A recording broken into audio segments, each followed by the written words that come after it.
नमस्कार दोस्तों, मैं प्रभात वालिया सोनी एजुकेशन के ऑनलाइन प्लेटफॉर्म पर आपका हार्दिक स्वागत करता हूं। दोस्तों, हमने अभी एक सेक्शन कंप्लीट किया है कंप्यूटर की परिभाषा, input output device, memory, CPU. उसके साथ साथ हम लोगों ने सीखा है कि कुछ हार्डवेयर एडिशनल होते हैं जिनका हम कंप्यूटर सिस्टम के साथ इस्तेमाल करते हैं। आज के उस सेक्शन में हम एडिशनल हार्डवेयर के बारे में बात करेंगे। इसके बाद वाले सेक्शन में हम जनरेशन के क्वेश्चंस के बारे में भी डिस्कशन करेंगे। यानी आपका जो एक फंडामेंटल का टॉपिक होता है उसे हम कंप्लीट कर लेंगे। इस सेक्शन की हम दो क्लास रखेंगे, एक हार्डवेयर के साथ में जोड़कर दे देंगे आप लोगों को आपके जो सेक्शन है उसमें, और एक जो जनरेशन और पीढ़ियां हैं उनके साथ जोड़कर दे देंगे। दो क्लासों से ये हमारा जो बेसिक और फंडामेंटल वाला पोर्शन है, लगभग मैं आपको 100 क्वेश्चन कोशिश करूंगा कि करवा दूं। इन दो क्लासेस के हम कर लेंगे जिससे अपना कंसेप्ट अच्छे से क्लियर हो जाएगा। कुछ क्वेश्चन हार्डवेयर वाले में मैं ऐड कर दूंगा तो वो हार्डवेयर के साथ चले जाएंगे। कुछ क्वेश्चंस में आपको जनरेशन वाला, हिस्ट्री वाला टॉपिक उसके साथ ऐड कर दूंगा तो वहां चले जाएंगे। बात हम अच्छे से समझने और जानने की कोशिश करेंगे। चलिए आज की क्लास की हम शुरुआत करते हैं। पहला प्रश्न देखते हैं, क्या कह रहा है? दुनिया का सबसे पहला माइक्रो प्रोसेसर कब बनाया गया? इस माइक्रो प्रोसेसर से संबंधित हमारे 3-4 प्रश्न दिमाग में आते हैं, पहले उनके बारे में बात करते हैं। तो पहला, दुनिया का पहला माइक्रो प्रोसेसर कब बनाया गया? तो आप सीधा सीधा जवाब दोगे 1971 में। बनाने वाली कंपनी का नाम था इंटेल, माइक्रो प्रोसेसर का नाम था इंटेल 4004, और जिस कंप्यूटर में सबसे पहले लगाया गया उस कंप्यूटर का नाम था एल्टेयर, और ये कितने बिट का था? 4 बिट का था। सबसे पहले माइक्रो प्रोसेसर कौन सी पीढ़ी में उपयोग में लिए गए? चौथी में, इसलिए चौथी पीढ़ी को माइक्रो कंप्यूटर के नाम से जाना जाता है। साथ ही साथ जो माइक्रो प्रोसेसर होता है या हम कहें प्रोसेसर होता है, वो आपका सिलिकॉन की क्या होता है दोस्तों? चिप होता है। अब इतनी बातें हमने की, इनको तरीके से समझाता हूं। तरीके से समझाने का मतलब दोस्तों, मुझे एक जनरल सी आदत है कि मैं अगर जो पढ़ा रहा हूं उसके साथ मुझे कुछ एग्जाम्पल देना होता है तो मैं नॉन टेक्निकल एग्जाम्पल्स के बारे में चर्चा करता हूं। नॉन टेक्निकल एग्जाम्पल का मतलब ये हुआ मेरे मित्रों, मेरे दोस्तों, कि हम जो बात कर रहे हैं उसको बात से समझाने की कोशिश करूंगा। और बार बार मैं आपको बता रहा हूं दोस्तों, पढ़ाई का कोई अल्टरनेटिव नहीं है। पढ़ना यानी पढ़ना, समझ रहे हो मेरी बात को? आप कह रहे हो सर मेरे बुखार हो गया, सर मैं कहीं चला गया, शादी थी, आज मेरे ये काम हो गया, आज मेरी टेंशन थी। अरे अभी तक तुमने क्या किया ऐसा जो तुम्हें चिंता है? अनिल अंबानी, मुकेश अंबानी, विजय माल, बड़े बड़े जो उद्योगपति, उन पे करोड़ों अरबों का कर्जा होता है। वो कोई बिजनेस स्टार्ट करने से पहले बैंक से लाखों करोड़ों का लोन लेकर शुरू करते हैं। उतना कोई कर्जा है क्या आपके?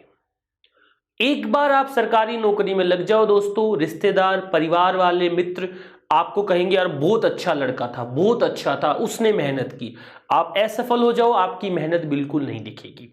इसलिए जो बातें मैं यहां पर बता रहा हूं उन बातों को पकड़ो, गांठ बांधो, उनको याद करो, किसी चीज को बार बार सुनो। देखो पहले क्या फैसिलिटी थी, एक बार हम लोग पढ़ा देते तो आपको वो क्लास कभी दोबारा रिवाइज नहीं होती थी।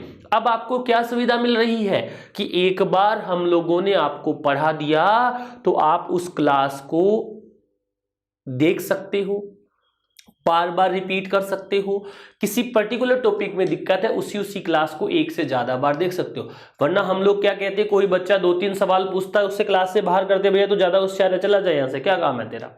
अब नहीं होता है। अब तो आप एक मास्टर की 10 बार देखो ना क्लास, वो मना थोड़ी कर सकता है मेरे वीडियो को भैया एक ही बार देख, ऐसा कुछ नहीं है। इसलिए आपसे मैं इतनी बातें कर रहा हूं। क्या कह रहा है, दुनिया का सबसे पहला माइक्रो प्रोसेसर कब बनाया गया? तो 1971 में बनाया गया। बनाने वाली कंपनी का नाम क्या था? इंटेल। याद रखना क्या नाम था माइक्रो प्रोसेसर का? इंटेल 4004।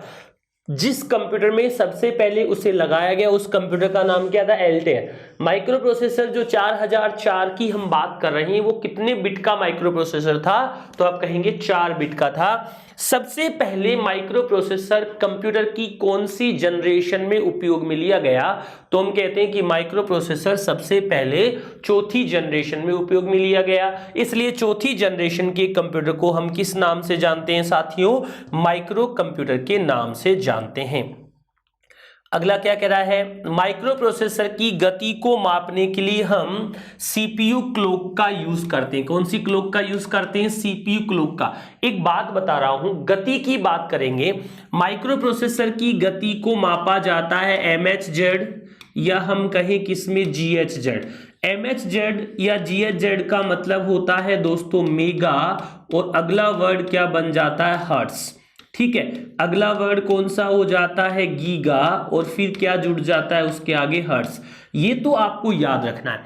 ओवरऑल जो सीपीयू की गति है, ओवरऑल जो सीपीयू की गति है उसे दोस्तों 10 की घात -6, 10 की घात -9, 10 की घात -12 क्या कहते हैं? इसे हम माइक्रो सेकेंड, नैनो सेकेंड और पीको सेकेंड, ऐसे इस गति को क्या किया जाता है? मापा जाता है। इसके अलावा अगर आपके साथ में यही वर्ड आता कि इंटरनेट की गति को कैसे मापा जाता है, आपसे ये पूछा जाता, तो आप कहेंगे BPS या KBPS या क्या कहेंगे? MBPS। BPS का मतलब क्या होता है? बिट पर सेकेंड। KBPS का मतलब क्या होता है? किलो बिट पर सेकेंड। MBPS का मतलब होता है मेगा बिट पर सेकेंड। इस प्रकार से इन शब्दों का इस्तेमाल करते हैं। कई बार ये जो प्रश्न मैं डिस्कस करने की कोशिश कर रहा हूं, ये भी आपको एग्जाम में काम आने वाले वर्ड होते हैं। देखो, ये प्रश्न जैसे ही मैंने डिस्कस किया, बोला, वैसे ही हमारे सामने आ गया। बताओ, नैनो सेकंड कंप्यूटर की गति के लिए, मेगाहर्ट्ज माइक्रो प्रोसेसर की गति के लिए, इंटेल 4004 माइक्रो प्रोसेसर का एक प्रकार है या नाम है, और बाइट किस में काम आता है? मेमोरी की माप। क्योंकि मैं क्या कह रहा हूं, जो शब्द मैं समझा रहा हूं उनको किसी न किसी के साथ जोड़ के रखा है मैंने, और आप लोगों के साथ उनका डिस्कशन कर रहा हूं। यही तो सेक्शन का मजा है, यही तो क्लास में पढ़ने का फायदा है कि आप इन चीजों को रिकॉर्डेड रख रहे हो, इनके बारे में डिटेल वाइज बातें कर रहे हो। क्या आंसर हो जाएगा? 1 नंबर ABCD। कथा में, क्लास में आनंद आएगा, इसकी पूर्ण जिम्मेदारी है। जब भी क्लास की शुरुआत होती है, हर 40-45 मिनट बाद आप लोगों के लिए नया सेक्शन होता है, तो वहां पर वापस मैं खुद तरोताजा होकर सेक्शन की शुरुआत में अच्छी बातें करता हूं। सेक्शन खत्म होने वाला होता है, वहां भी मैं कोशिश करता हूं कि बहुत अच्छा बने। बीच में उन लोगों के लिए सेक्शन होता है जो वास्तव में पढ़ना चाहता है। कथा कहानी में जिस दिन शुरुआत होती है उस दिन प्रसाद मिलता है, लास्ट दिन मिलता है। डेली जाने वाले का कोई न कोई वहां पे भगवान से रिश्ता हो जाता है, तो उसे भी फोन करता है, तू आ रहा है, मैं भी आ रहा हूं, दोनों चले जाते हैं। ठीक है, कंप्यूटर में प्रयुक्त होने वाली बसें बताई थी आपको मैंने कभी बसों के बारे में? हाँ सर। बस कौन सी? वोल्वो। कौन सी? AC non AC? वो नहीं है जो तार या केबल का हम इस्तेमाल करते हैं उन्हें बस कहते हैं। डेटा बस होता है, एड्रेस बस होता है, कंट्रोल बस। ये दोनों को क्या करती है मित्रों? नियंत्रित करती है। ये क्या रखती है? पता स्टोर करती है। ये क्या स्टोर करती है? डेटा स्टोर करती है। चारों की चारों बसें, तीनों की तीनों बसें सॉरी, आपकी उसके लिए इस्तेमाल में ली जाती है। इन केबलों का एक और नाम होता है मित्रों साटा, और दूसरा कौन सा होता है? पाटा। जैसे साटा का मतलब क्या होता है? Serial advanced technology attachment.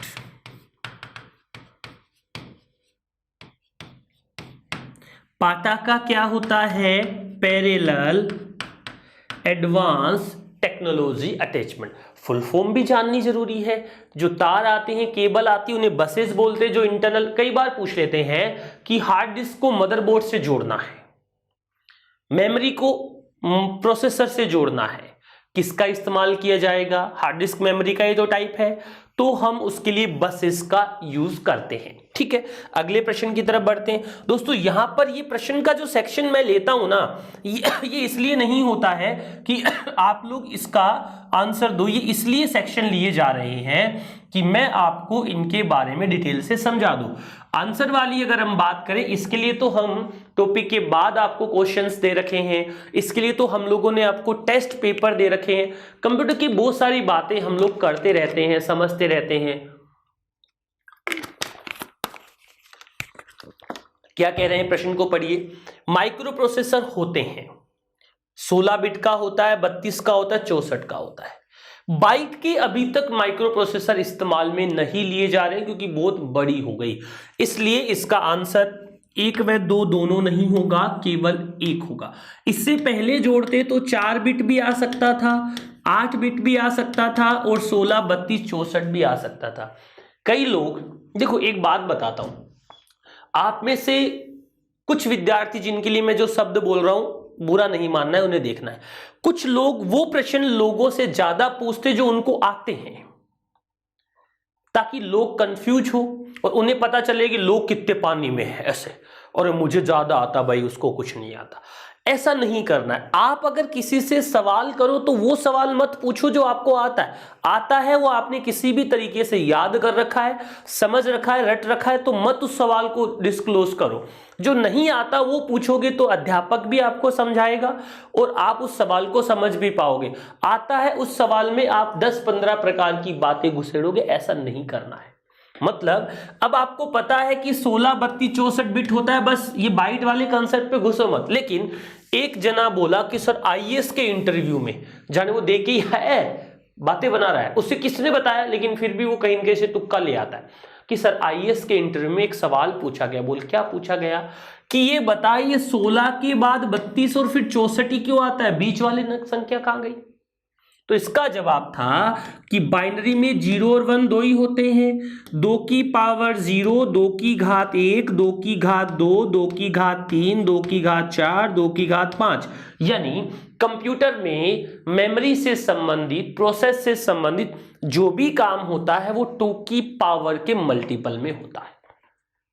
2 की पावर के ही मल्टीपल में, क्यों? क्योंकि इसमें केवल 2 बाइनरी डिजिट या डिजिटल अक्षर 0 और 1 का इस्तेमाल किया जाता है, तब ये आता है। तो 2 की पावर 4, 2 की पावर 5 और 2 की पावर कितनी, 6। इस प्रकार से इनका इस्तेमाल किया जाता है, इसीलिए अपन इसके बारे में भी बात कर रहे हैं। ठीक है, आगे बढ़ जाइए सर, कोई दिक्कत नहीं है। देखो सेक्शन की शुरुआत वो धीमी रही।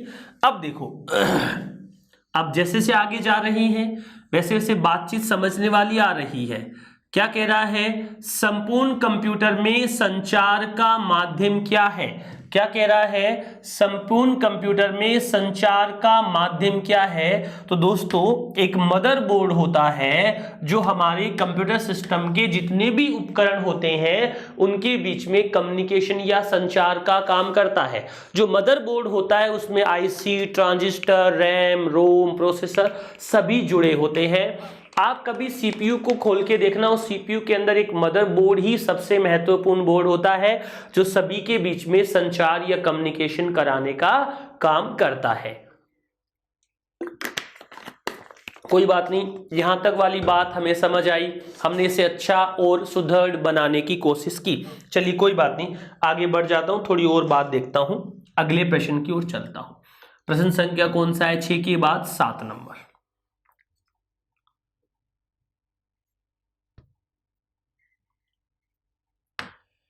क्या कह रहा है अगला प्रश्न, आपने अगर हार्डवेयर वाली क्लास ली है इससे पहले, क्योंकि उसके बाद ही मैं क्वेश्चन आंसर करवा रहा हूं, ये मैंने आपको क्लियर बोला है, तो आपको ये सारी बातें अच्छे से समझ आती रहेगी। नहीं ली है तो फिर उसका कोई इलाज मेरे पास नहीं है। ठीक है, इनमें से कौन सा कंप्यूटर सिस्टम को एक्सपेंशनल क्षमता प्रदान करता है, एडिशनल क्षमता। तो मैंने बताया था कि जो सॉकेट, स्लॉट, बाइट्स, बेज। दोस्तों इस बेज की जगह पर आप कार्ड कर लो, वरना तो ये प्रश्न ही नहीं बनेगा। आपने देख लिया कुछ ना कुछ आंसर तो बताना ही पड़ेगा मुझे। तो एक्सेप्शन क्षमता प्रदान करने के लिए हम कार्ड का इस्तेमाल करते हैं। कार्ड को लगाया किस में जाता है, तो आप बताओगे स्लॉट में। स्लॉट कहां पर बने होते हैं, तो ये हमने डिस्कस कर लिया है कहीं न कहीं। स्लॉट आपके कहां पर बने होते हैं मित्रों, मदरबोर्ड में बने होते हैं। एक तो कोई भी अगर स्टूडेंट मेरी क्लास पढ़ रहा है, कोई भी, कई बार ऐसा होता है कि किसी को देखकर इच्छा होती है कि मुझे आपके जैसा पढ़ाना है, आप जैसा कर रहे वैसा ही मेरा कंप्यूटर होना चाहिए। तो आप पहली क्लास से देखकर लास्ट क्लास तक देखनी पड़ेगी, क्योंकि मैं जो विचार मेरे मन में किसी टॉपिक से संबंधित है बीच बीच में नहीं करता उनको, जहां पर वो टॉपिक मैंने फिट किया है, जहां पर उस टॉपिक को मैंने बनाया है वहीं पर वो विचार लेकर आता हूं। ठीक है, चलिए तो इसका आंसर क्या होगा, बेज हटाकर मैंने कार्ड कर दिया, CARD कार्ड। साउंड कार्ड कौन से, साउंड कार्ड, मेमोरी कार्ड नहीं है भैया, साउंड कार्ड है NIC, नेटवर्क इंटरफेस कार्ड। एक आपका टीवी ट्यूनर कार्ड, आजकल तो स्मार्ट टीवी आते तो अलग से टीवी ट्यूनर कार्ड लगाने की जरूरत ही नहीं होती है, HDMI केबल से ही आपका CPU कनेक्ट हो जाता है और HDMI केबल से ही आपकी LED जो आपका टाटा स्काई है वो कनेक्ट हो जाता है। चलिए कोई बात नहीं, आगे बढ़ते हैं। प्रश्न संख्या 7 के बाद 8 नंबर पर, कैश मेमोरी का अन्य नाम है। कैश मेमोरी को हम एक और नाम से जानते हैं, क्या कहेंगे, कैश मेमोरी को हम बफर मेमोरी भी कह सकते हैं। यानी कैश मेमोरी का दूसरा नाम क्या होता है मित्रों, बफर मेमोरी होता है। कैश मेमोरी का ही दूसरा नाम होता है इमीडिएट मेमोरी, यानी तात्कालिक मेमोरी। यानी जो वर्तमान में काम आ रहा है वो पूरा का पूरा डेटा कौन सी मेमोरी में रहता है, कैश। कैश मेमोरी दो प्रकार की होती है, L1 कैश, L2 कैश। यानी L1 कैश कौन सी होती है मित्रों, जो पहले से लगी आती है उसे हम किस नाम से जानते हैं, इंटरनल कैश। जो बाद में हम अपने हिसाब से लगाते हैं उसे हम कौन सी मेमोरी कहते हैं, एक्सटर्नल कैश। यानी कैश मेमोरी दो प्रकार की हो गई, पहला कौन सा हुआ इंटरनल कैश, दूसरा कौन सा हुआ एक्सटर्नल कैश। पहले से लगी आती है उसे L1 यानी इंटरनल बोलते हैं, जो बाद में हम अपनी आवश्यकता के अनुसार लगवाते हैं उसे L2 यानी एक्सटर्नल कैश के नाम से जाना जाता है। ठीक है, अगले प्रश्न की तरफ बढ़ रहे हैं। बात बहुत सारी है, विचार बहुत सारे हैं, केवल एक बात को याद रखना है, प्रश्न की भाषा होती है, सिलेबस से बाहर कुछ नहीं होता है। दूसरी बात, आप जिस भी तैयारी को कर रहे हैं मॉड्यूल बना के करें, बेस्ट लगेगा।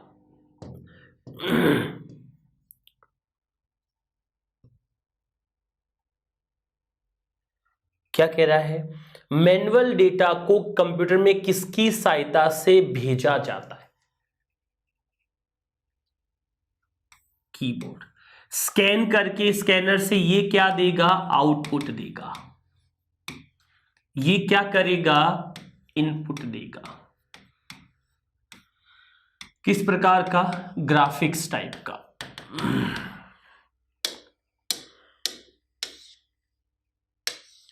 अगला प्रश्न, अब देखो अभी थोड़ी देर पहले जब कैश वाला प्रश्न आया था तब मैंने दो एग्जाम्पल दिए थे कि सीपीयू के साथ जो लगी मेमोरी होती है उसे कौन सी कैश कहते हैं, L1 कैश कहते हैं, L2 कैश कहते हैं, रैम कहते हैं, या फिर इनमें से कोई नहीं कहते। क्या कह रहा है, अब देखो सीपीयू के साथ जो मेमोरी लगी होती है वो L1 कैश भी होती है, रैम भी होती है, L2 भी होती है।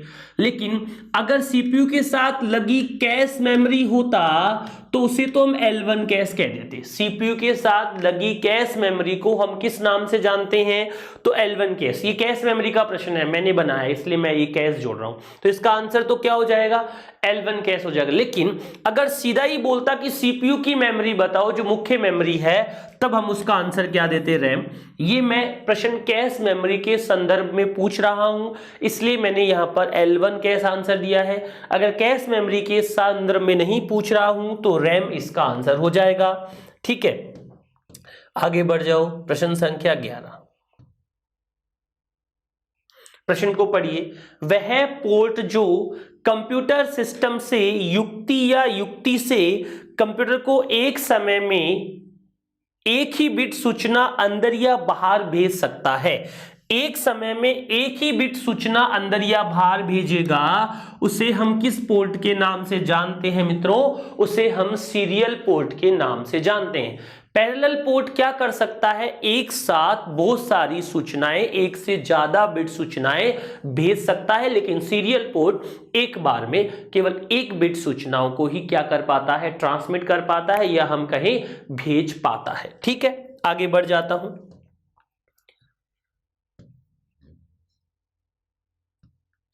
माइक्रो प्रोसेसर दो प्रकार के होते हैं। कितने प्रकार के होते हैं? दो। पहले का नाम होता है RISC और दूसरे का नाम होता है CISC।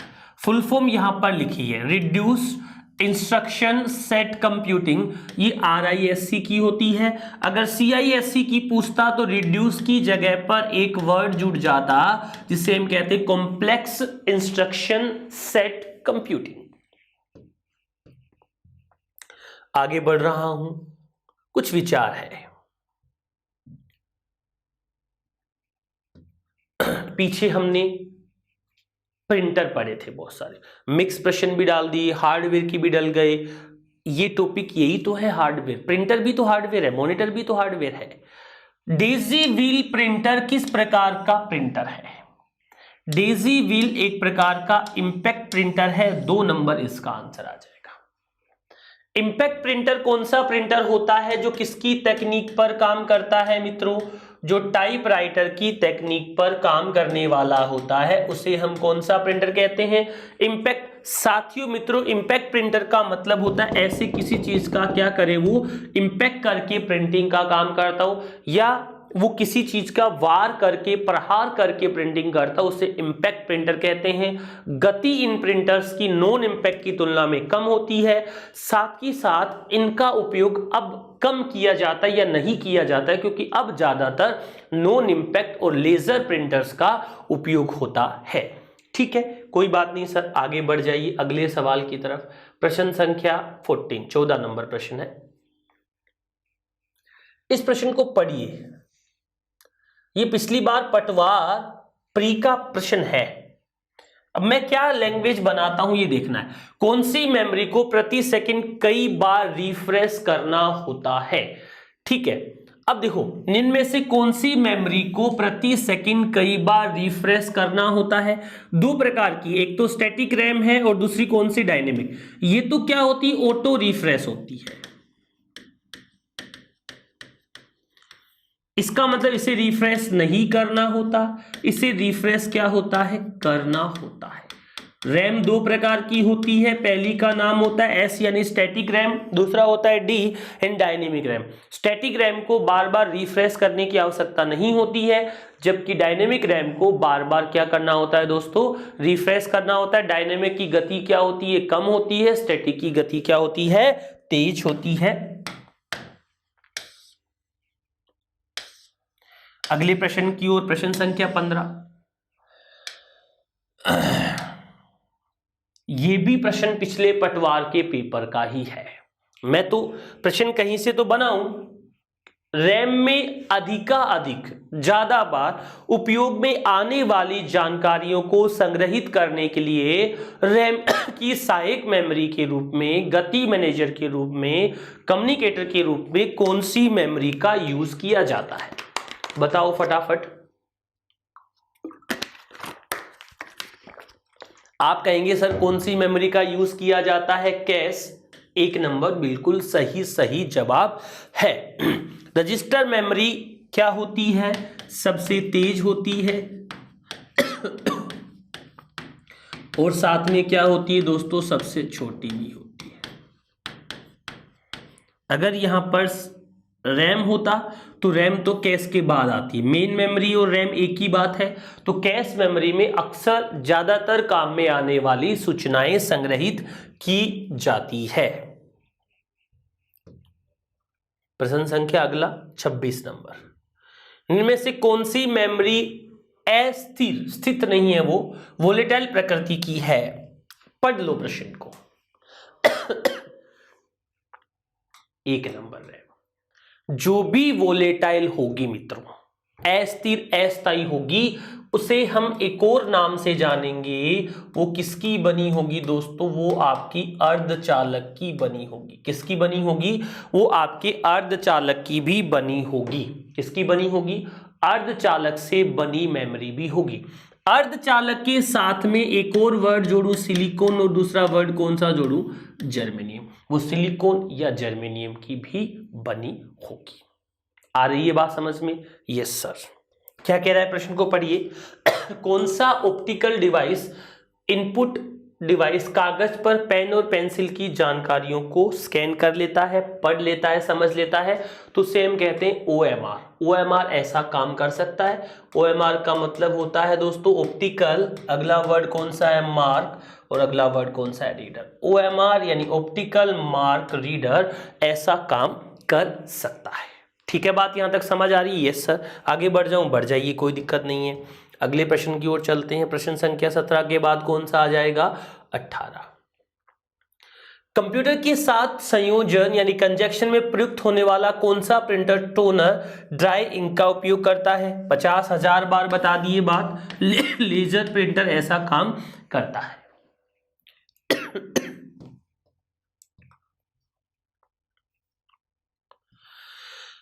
आपके कंप्यूटर में कॉन्फ़िगरेशन से क्या मतलब है भाई साहब? दोस्तों अभी आपको केवल टी शर्ट दिखाई दे रही है, बंदा गर्मी है बढ़िया, जयपुर में भी सर्दी नहीं है, अपन आराम से लोअर पहन रखा है, ऊपर टी शर्ट लगा रखी है। कई बार जीन्स पहन लेता हूँ, कई बार ट्राउजर पहन लेता हूँ, कई बार शॉर्ट्स पहन लेता हूँ। क्या कभी ये टी शर्ट मना करती है कि उस पैंट के साथ खरीदी नहीं है, मैं पहनूंगा नहीं, पहनने नहीं दूंगी? एक एग्जाम्पल लेते हैं, अपन कभी नई ड्रेस खरीद के लाते हैं तो क्या करते हैं, 2-4-5 दिन तो मैचिंग पहनते हैं, बाद में जो धुली है वो पहन लेते हैं। लुगाई आ गई तो वो जो पहनाएगी वो पहननी पड़ेगी, और खुद है तो खुद मैचिंग फेल हो जाती है। भैया जो धुली है, जो सामने रखी है, जो फिट आती, क्योंकि पहले आदमी पतला था, बाद में धीरे धीरे मोटा हो गया, तो अपने हिसाब से वो जो फिट आ रही है, खुल गई, जिसके बटन नहीं है, वो अपने हिसाब से एडजस्टमेंट करके रखता है। मैं यही बताने की कोशिश कर रहा हूं। तो कॉन्फ़िगरेशन का मतलब होता है मेमोरी क्षमता, हार्ड डिस्क की क्षमता, प्रोसेसर की स्पीड, सब चीजों को मिलाकर कॉन्फ़िगरेशन वर्ड यूज करते हैं। चार हार्डवेयर कॉन्फ़िगरेशन, सॉफ्टवेयर कॉन्फ़िगरेशन भी होता है। कुछ सॉफ्टवेयर पर्टिकुलर स्पीड पे ही काम करते हैं, पर्टिकुलर हार्डवेयर पे ही काम करते हैं, तो सभी चीजों का जो मिक्सअप होता है, मैनेजमेंट होता है, उसे हम कॉन्फ़िगरेशन वर्ड से डिनोट करते हैं। आगे ले चलता हूं मैं, कोई बात नहीं, अगले प्रश्न की ओर। डीपीआई का मतलब क्या होता है? डॉट प्रति इंच। आप कहीं जो आपका मॉनिटर होता है उसके रिजोल्यूशन को मापना, डीपीआई में डॉट पर इंच में होता है। प्रिंटर का जो रिजोल्यूशन होता है उसे मापना, वो डीपीआई या डॉट पर इंच में होता है। रिजोल्यूशन को मापने के लिए हम लोग डॉट पर इंच यानी डीपीआई का यूज करते हैं। ठीक है, यहां तक बात समझ आ रही है? Yes sir. आगे बढ़ सकता हूं? बिल्कुल, कोई दिक्कत नहीं है। प्रश्न संख्या क्या अगला?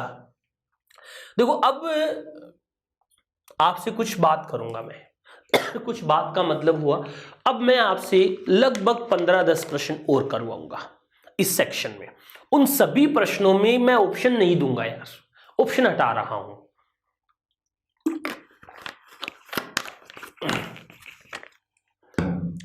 ये कह रहा है कि पारंपरिक फ्लोपी फै उड़ गया, फ्लोपी डिस्क की स्टोरेज क्षमता कितनी होती है?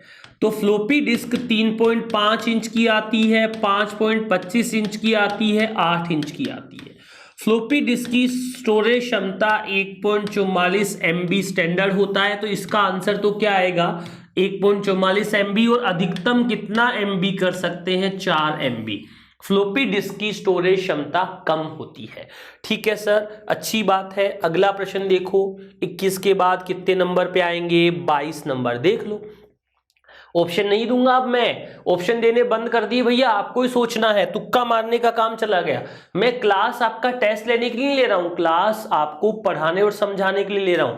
टेस्ट के लिए मैंने आपको बोल दिया है कि टेस्ट के लिए हम लोगों ने आपके लिए अलग अलग सेक्शन बना रखे, जहां आप आसानी से, आराम से, बढ़िया तरीके से टेस्ट दे सकते हैं। क्या कह रहे हैं? वर्तमान ऑप्टिकल डिस्क में खाली स्थान तक डेटा स्टोर किया जा सकता है और यह सबसे आधुनिक ऑप्टिकल डिस्क है। आप चाहो तो 3 TB लिख सकते हो, आप यहाँ चाहो तो 1 TB से 3 TB लिख सकते हो। ऑप्टिकल डिस्क में पहला होता है CD, बोले तो दूसरा होता है DVD, बोले तो डिजिटल वीडियो डिस्क, या वर्सेटाइल। तीसरा बोले तो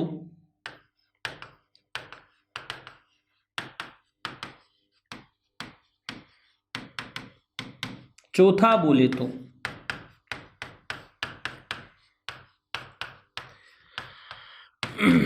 होलोग्राफिक वर्सेटाइल डिस्क। इनकी स्टोरेज कैपेसिटी कहें तो कितनी कितनी होती है? इसकी 700 MB से 1 GB, 4.7 GB से 16 GB, 25 से 50 GB, 1 TB से 3 TB। अब जब खालिस्तान भरने हैं तो आपके मन में जितने विचार उस टॉपिक से रिलेटेड आ सकते हैं उतने आने चाहिए, जब ही तो खालिस्तान भरने का पढ़ने का मजा है, वरना कोई मतलब नहीं है। यहां तक सारी बातें समझ आई? जो बताने की कोशिश कर रहा हूं वहां तक पहुंच पाए हैं? बिल्कुल सर, कहीं कोई दिक्कत नहीं है।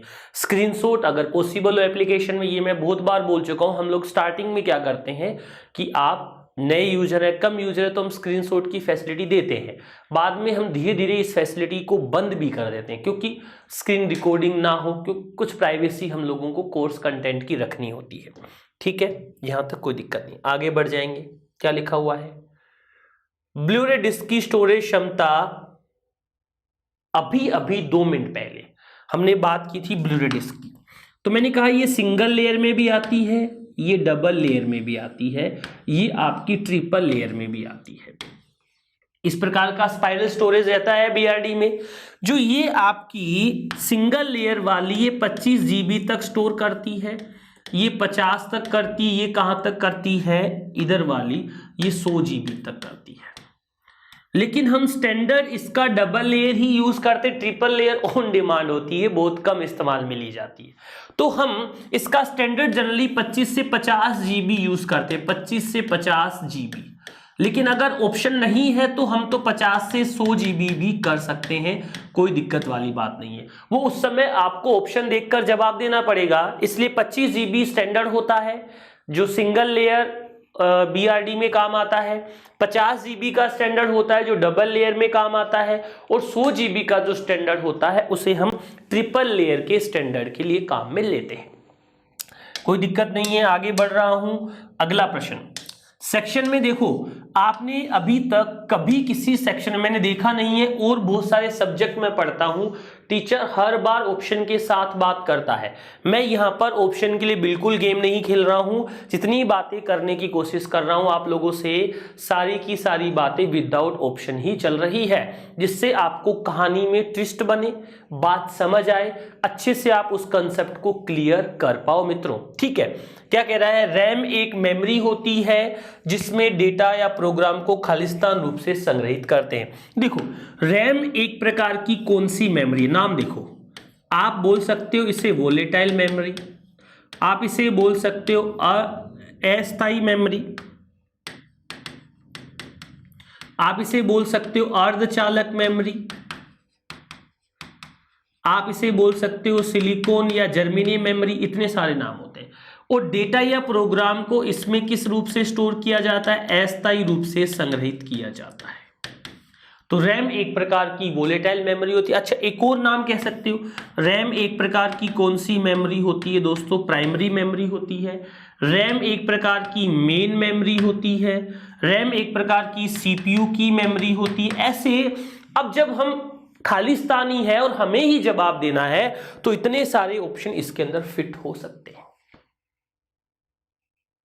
रैम की खास बात क्या होती है? जब तक पावर ऑन रहेगा तब तक डेटा स्टोर रहेगा, और जैसे ही पावर को हम लोग ऑफ कर देंगे, बंद कर देंगे, तो रैम में लिखी हुई सूचनाएं मित्रों साथियों हट जाती है, सूचनाएं नहीं रहती है। ठीक है बात? क्या कह रहा है? सेकेंडरी स्टोरेज डिवाइस में सूचनाओं को सेव करने को कहते हैं, जबकि सूचनाएं प्राप्त करने को कहते हैं। सेव करने का मतलब होता है हम क्या कर रहे हैं? राइट कर रहे हैं। प्राप्त कर रहे हैं मतलब रीड कर रहे हैं। रीड करना मतलब होता है फेच करना। समझाने की कोशिश कर रहा हूं। एक अपने पास रैम होती है, बात हम कर रहे हैं। एक अपने पास कौन सी मेमोरी होती है, सेकेंडरी मेमोरी। ये हमने बहुत बार सीखा है कि परमानेंट सूचनाएं कहां पर संग्रहित रहती है, सेकेंडरी में। जब आवश्यकता पड़ती है तो कहां के अंदर आती है, रैम में। यानी हम किसी सूचना या प्रोग्राम को जब सेव करते हैं तो सेकेंडरी मेमोरी में चला जाता है। इसे हम कहते हैं कि हमने प्रोग्राम को क्या किया है, राइट किया है, लिखा है, सेव कर दिया है। और जब किसी प्रोग्राम की आवश्यकता होती है तो प्रोग्राम सेकेंडरी मेमोरी से किसके अंदर लोड हो जाता है, सेकेंडरी मेमोरी से रैम के अंदर लोड हो जाता है। उसे हम किस नाम से जानते हैं, उसे हम कहते हैं दोस्तों, क्या कर रहे हैं, रीड कर रहे हैं, या उसे एक और नाम से जानते हैं, क्या कर रहे हैं दोस्तों, उसे हम फेच कर रहे हैं। यानी किसका काम किया जा रहा है साथियों, फेचिंग का काम किया जा रहा है। कोई दिक्कत वाली बात नहीं है, ठीक है। थोड़ा और आगे चलते अगले प्रश्न की तरफ। 25 के बाद अगला क्वेश्चन देखते हैं।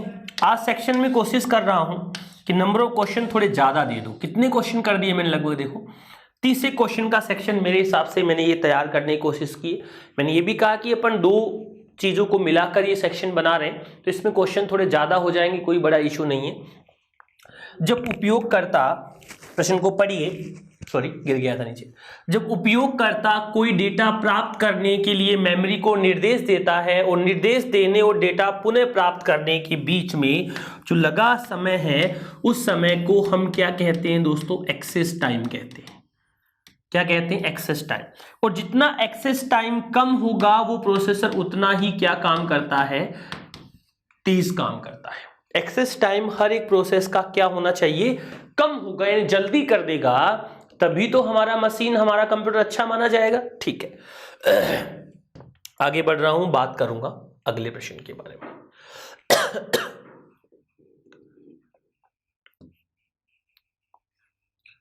कंप्यूटर प्रोग्राम में उत्पन्न एक प्रकार की एरर को हम किस नाम से जानते हैं, बग के नाम से जानते हैं। उसे ठीक करना क्या कहलाता है, डीबग कहलाता है। कंप्यूटर में किसी प्रोग्राम में आने वाली त्रुटि या एरर को हम किस नाम से जानते हैं, बग के नाम से जानते हैं। और उसे ठीक करना किस नाम से जाना जाता है साथियों, डीबग के नाम से जाना जाता है। आ रही है बात समझ में। देखो ये प्रश्नों से आपका मनोबल बड़ा होगा, आप थोड़े मोटिवेट हुए होंगे कि ठीक है वन लाइनर भी हमें आने लग गए, ऐसा मैं उम्मीद कर रहा हूं। चलिए आगे चलते हैं अगले प्रश्न की ओर। 28, एक प्रकार की प्रक्रिया है जिसके द्वारा सीडी में डेटा लिखा जाता है। सीडी या यहां पर डीवीडी कर दूं कोई दिक्कत नहीं है, यहां पर मैं ऑप्टिकल डिस्क कर दूं तब भी कोई दिक्कत नहीं है। इस प्रोसेस का नाम होता है मित्रों बर्निंग। बताया था ना मैंने, बर्निंग का मतलब डेटा बनाना होता है, और डेटा लिखने की जगह अगर वर्ड होता हटाना तो आप बर्निंग की जगह पर कौन सा वर्ड इस्तेमाल करते, आप कहते कि फॉर्मेटिंग कर रहे हैं।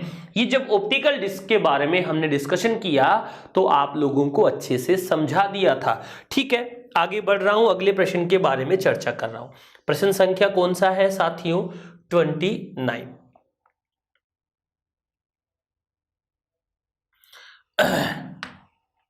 चलिए यहां पर मैं करता हूं 4 बिटों का एक समूह है, सॉरी 4 की जगह, अब ये फ़ॉन्ट की एरर आ गई थी तो 4 की जगह 8 कर देता हूं। 8 बिटों का एक समूह है, यहां पर 1 किलोबाइट कर देता हूं, कोई दिक्कत नहीं है। 8 बिटों का एक समूह जो एक अक्षर को रिप्रेजेंट करता है, ठीक है। 1 किलोबाइट में 1024 क्या होते हैं, बाइट होते हैं। ऐसे प्रश्न बनाने की कोशिश की है मैंने। 1024 बाइट की जगह पर 2 की घात 10 बाइट कर सकते हो, 10 की घात 3 बाइट कर सकते हो, एक ही बात है, कोई दिक्कत नहीं है। समझ आ रही है बात? Yes sir. आगे चल रहे हैं फिर अगले सेक्शन की ओर। सामान्यतः एक फ्लॉपी डिस्क को कहते हैं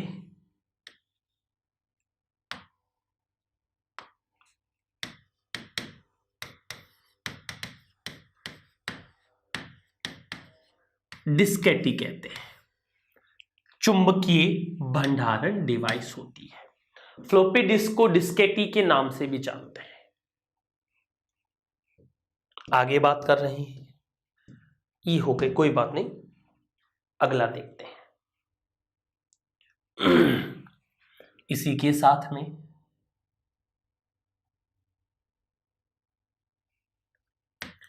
क्या कह रहा है प्रश्न, पढ़िए और जवाब दीजिए। क्या कह रहा है, गणना करने का सबसे पहला यंत्र, गणना करने का सबसे पहला यंत्र कौन सा है? अबेकस है, जिसका उपयोग सबसे पहले चीन के लोगों द्वारा किया गया। आज से 3-4 हजार जितने भी बोलो आप यार, 5वीं शताब्दी में लगभग उसका इस्तेमाल हो रहा था, अब तो 2000वीं शताब्दी चल रही है।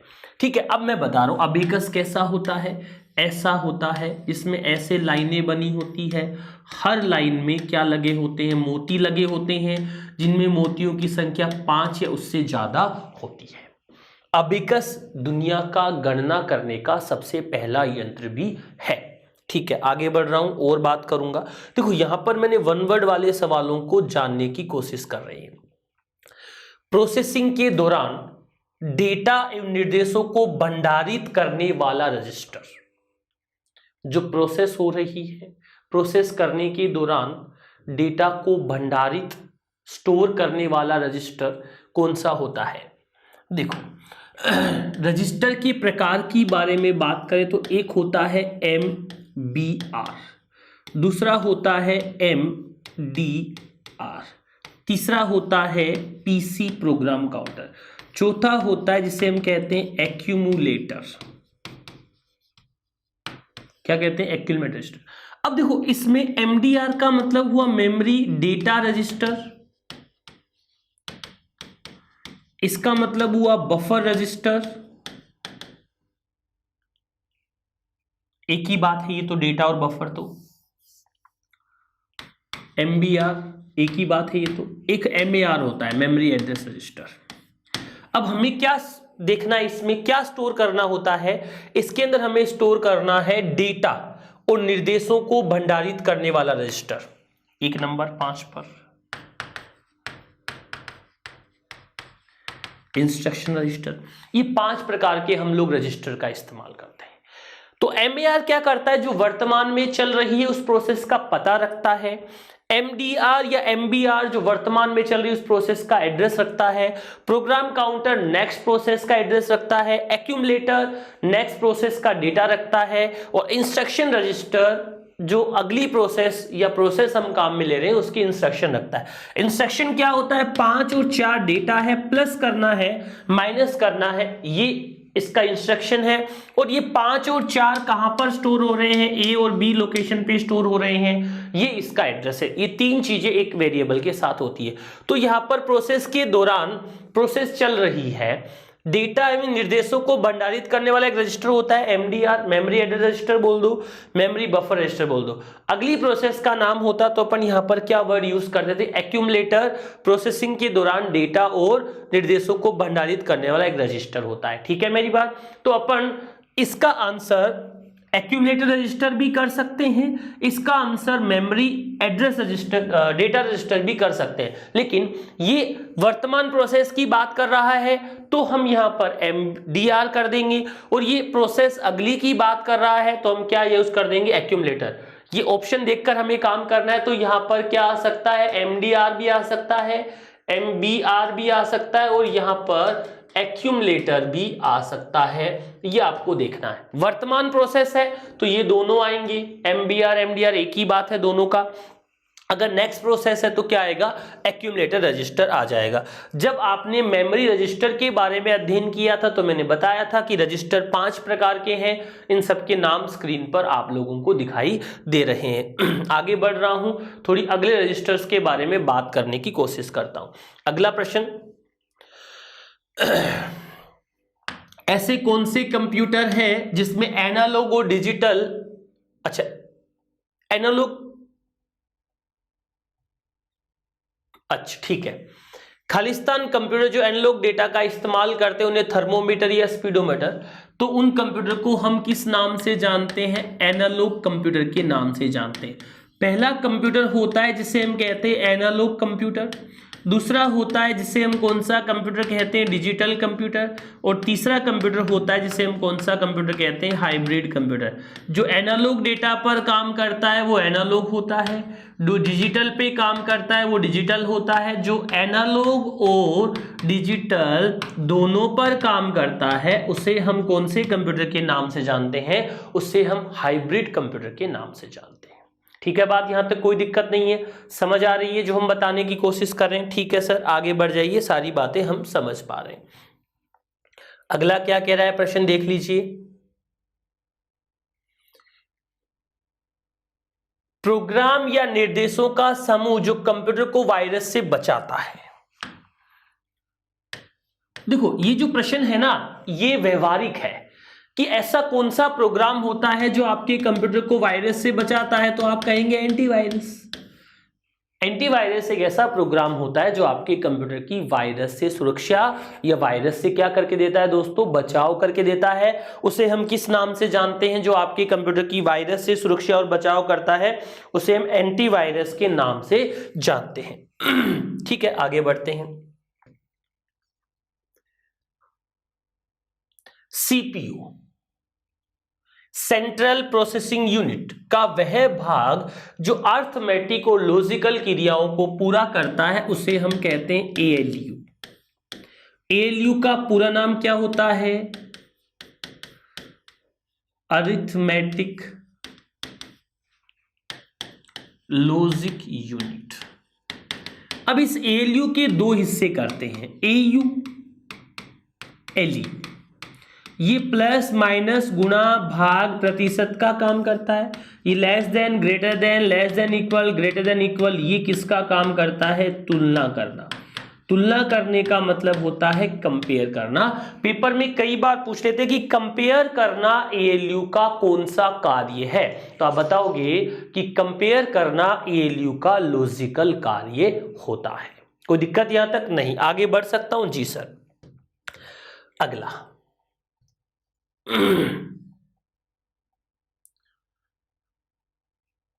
अब अगला आस्की कोड का पूरा नाम पूछ रहा है, मुझे तो ऐसे ही लग रहा है। आस्की एक प्रचलित कोड है जिसके द्वारा अक्षरों और संख्याओं को बिट बाइनरी तुलनात्मक में प्रदर्शित किया जाता है। 8 बिट कर दो। आस्की कोड का मतलब होता है American standard code for information interchange. हम जो भी कंप्यूटर में एबीसी लिखते हैं, कंप्यूटर उन्हें तो समझता नहीं है, तो जो भी चीज हम कंप्यूटर में लिखते हैं उसे कंप्यूटर अपनी भाषा में कन्वर्ट करता है। वो भाषा कौन सी होती है, मशीनी भाषा। लेकिन हर चीज को उस मशीनी भाषा में भी कन्वर्ट करना मुश्किल हो जाता है, इसलिए प्रोग्रामर ने आस्की कोड का स्टैंडर्ड इस्तेमाल किया है। ए अल्फाबेट कैपिटल है तो उसे 65 आस्की कोड दिया जाता है। ए स्मॉल लेटर इसे 97 दिया जाता है। बी का क्या हो जाएगा, इस प्रकार से इनका अलग अलग स्टैंडर्ड आस्की कोड बना रखा है। ये 7 बिट और 8 बिट दोनों में उपलब्ध है। स्टैंडर्ड आस्की कोड हम 7 बिट का कोड इस्तेमाल में लेते हैं। ठीक है, आगे चलते हैं, अगले के बारे में बात करते हैं। अगला सवाल क्या है, असेंबली भाषा को मशीनी भाषा में परिवर्तित करने वाला कंप्यूटर प्रोग्राम होता है दोस्तों असेंबलर। कौन सा होता है, असेंबलर। क्या करता है, असेंबली भाषा को मशीनी भाषा में हमें कन्वर्ट करके दे देता है। अगर असेंबली भाषा की जगह उच्च स्तरीय प्रोग्रामिंग भाषा होती जिसे आपको मशीनी भाषा में कन्वर्ट करना होता, उस समय हम कंपाइलर का भी इस्तेमाल कर सकते थे और उस समय हम इंटरप्रेटर का भी इस्तेमाल कर सकते थे। जब सॉफ्टवेयर वाला सेक्शन पढ़ेंगे तब इनके बारे में डिटेल से डिस्कशन करेंगे।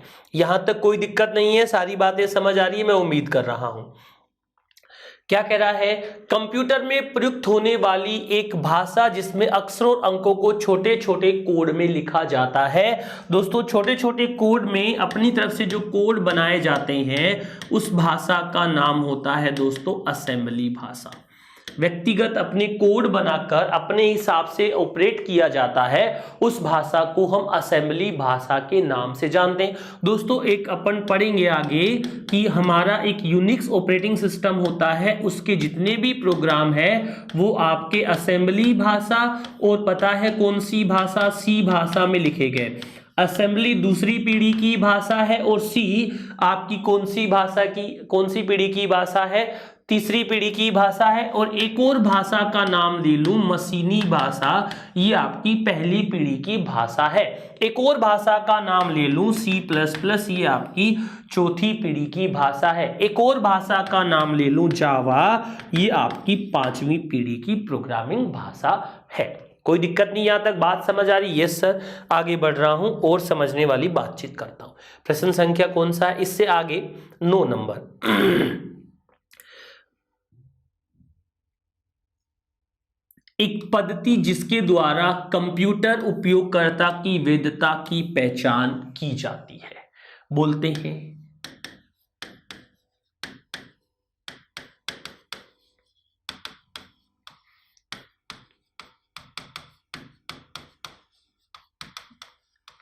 ऑथेंटिकेशन बोल दो, वेरिफिकेशन बोल दो। जांच करना मतलब वेरिफिकेशन होता है भी, आप आईडी पासवर्ड लगाओगे जब भी तो ऑथोराइज होगे।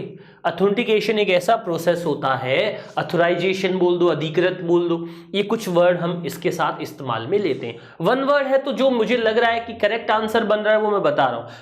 आपके दिमाग में और भी कुछ बन रहा होगा, वो भी आपका आंसर ठीक हो सकता है, इसके लिए भी मैं मना नहीं कर रहा हूं। ठीक है, ऑप्शन देखकर हमें जवाब देना है। यह प्राथमिक मेमोरी की सहायक मेमोरी के रूप में प्रयुक्त होती है। प्राथमिक मेमोरी की से अधिक क्षमता वाली होती है, इसे खालिस्तान कहते हैं। अब देखो एक बात बताऊं, यह प्राथमिक मेमोरी की सहायक मेमोरी के रूप में प्रयुक्त होती है और प्राथमिक मेमोरी से अधिक क्षमता वाली होती है, इसे कहते हैं, इसे कौन सी मेमोरी कहते हैं? कैश मेमोरी कहते हैं। क्षमता स्टोरेज वाली क्षमता नहीं होती, गति अधिक होती है, उसकी सहायता के लिए इस मेमोरी का हम लोग इस्तेमाल करते हैं, इसे हम कैश मेमोरी का नाम देते हैं। 2-4 प्रश्न और करते हैं इस सेक्शन में, उसके बाद अगले सेक्शन की तरफ बढ़ जाएंगे। अगला प्रश्न क्या कह रहा है? 11 नंबर।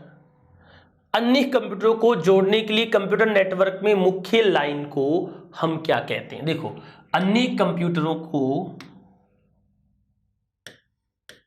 जोड़ने के लिए प्रयुक्त कंप्यूटर की नेटवर्क की मुख्य लाइन को हम क्या कहते हैं?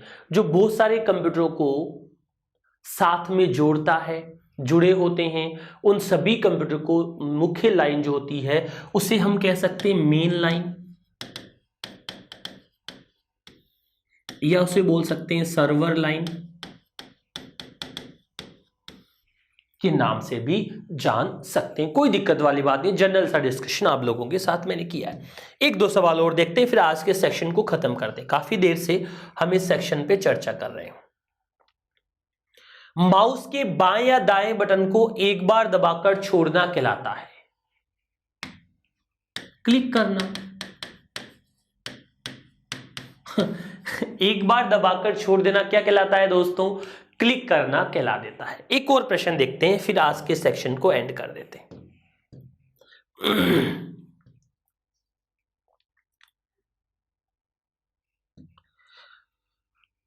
नेटवर्क में जो कंप्यूटर किसी अन्य कंप्यूटर से सेवा प्राप्त करते हैं, उस कंप्यूटर को हम किस नाम से जानते हैं? क्लाइंट। एक नेटवर्क में एक कंप्यूटर होता है जिसे हम कहते हैं सर्वर कंप्यूटर, एक होता है जिसे हम कहते हैं कौन सा कंप्यूटर? क्लाइंट। जो मुख्य कंप्यूटर होता है उसे हम सर्वर कहते हैं। सर्वर से कोई फाइल क्लाइंट पे भी आ सकती है, क्लाइंट से कोई फाइल सर्वर पे भी जा सकती है। जब भी कभी कोई फाइल सर्वर से क्लाइंट पर आती है तो इसे हम कंप्यूटर की भाषा में कहते हैं क्या करना? डाउनलोडिंग करना। कोई भी फाइल क्लाइंट पे सर्वर पर जा रही है तो इसे कंप्यूटर की भाषा में हम किस नाम से जानते हैं? अपलोडिंग के नाम से जानते हैं। एक वर्ड डाउनलोडिंग होता है, दूसरा वर्ड कौन सा होता है? अपलोडिंग होता है। तो क्लाइंट से सर्वर पर आना अपलोडिंग होता है और सर्वर से क्लाइंट पर आना क्या कहलाता है? डाउनलोडिंग कहलाता है। दोस्तों मैंने वन वर्ड वाले क्वेश्चन भी कराए, मिलान कीजिए वाले सवाल भी कराए। आपको इस टॉपिक के बारे में अन्य जो हार्डवेयर हमने सेक्शन लिया था उसके साथ मैंने वन लाइनर क्वेश्चनों को भी ऐड कर दिया। अब इस सेक्शन में हम इतनी ही बात करेंगे। अगले सेक्शन में कंप्यूटर की जनरेशन के बारे में पहले थोड़ी थ्योरी क्लासेस का जो वीडियोस है आपको मिलेंगे, उसके बाद हम वापस से कुछ वन वर्ड वाले क्वेश्चन और कुछ कंप्यूटर की हिस्ट्री और इतिहास से जुड़े हुए प्रश्नों को देखेंगे। दोस्तों उम्मीद कर रहा हूं कि आज का सेक्शन आप लोगों के लाभदायक होगा, कुछ नया सीखने को मिला होगा, क्योंकि कंप्यूटर एक ऐसा विषय है जो आपको पहले से प्रैक्टिकल रूप से तो नहीं, थ्योरिकल रूप से तो खूब सारा आता है। कईयों को थ्योरिकल रूप से खूब सारा नहीं आके प्रैक्टिकल रूप से आता होगा। अच्छा सीखने की कोशिश कर रहे हैं और याद रखिए आप कुछ अच्छा सीख रहे हैं तो आप सोनी एजुकेशन पर पढ़ रहे हैं। दोस्तों इसी उम्मीद के साथ कि आपका उज्जवल भविष्य हो, सारी बातें आप लोगों को बेहतर तरीके से समझा पा रहे हैं हम लोग। आज के इस सेक्शन में, आज की इस क्लास में इतना ही डिस्कशन करेंगे। अगली क्लास तक के लिए आप सभी लोगों का धन्यवाद, आभार।